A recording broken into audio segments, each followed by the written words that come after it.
back in the violin shop. I'm starting a new violin, and I thought I might go over the thought process with y'all on how I do this. And the first thing I really do is pick out the wood. And for this violin, I went to my wood supply, which is getting low, but I picked out some really nice maple, and I still have to plane it and fit it together, but this is going to be the back, and it's got some nice figuring in it, and it shimmers, and you probably can't see that, but it does, and it'll make a really nice looking back. Then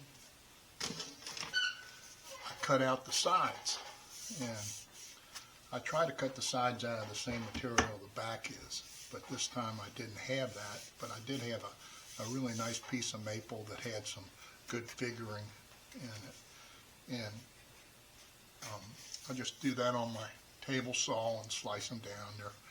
They're about 2 millimeters thick, and after that I basically clamp it to my bench, and I use a scraper, a glass scraper at that, and I try to bring them down. I do bring them down to the thickness I want, and I like about 1.5 millimeters. And how I check that, I have a little tool here, and basically it tells me how thick they are. And I try to keep everything really uniform. Then I have to decide what mold I'm going to build my violin on.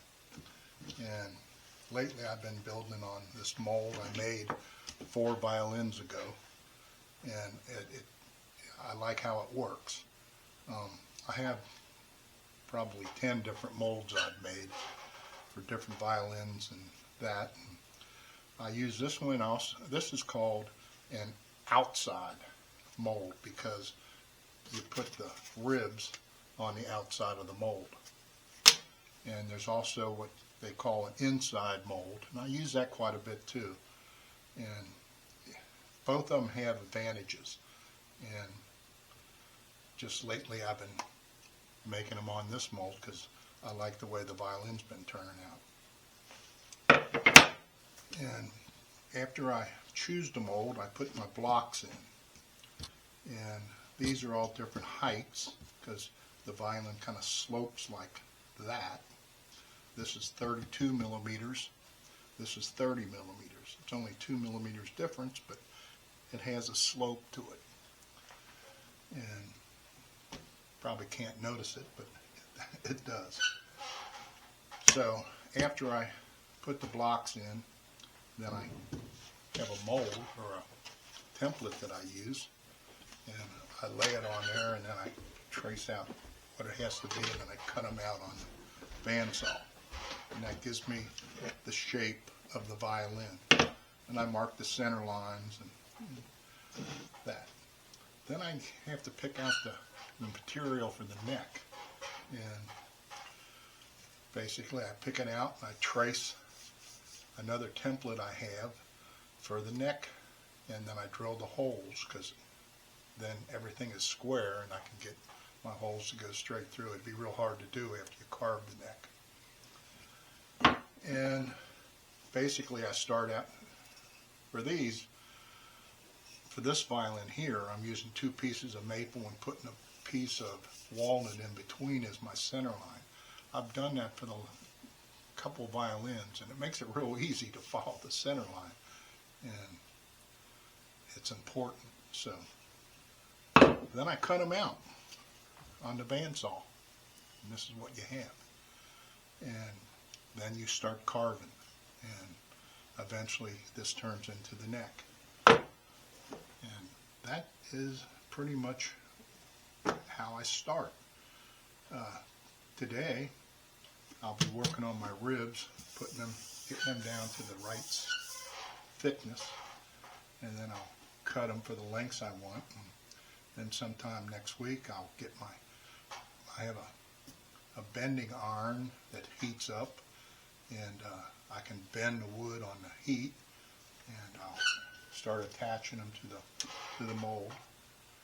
And when I'm finished, when it's all attached to the mold, then the back will be, by then I'll have the seam here tight and glued, and basically then you lay it on the back and you trace it out.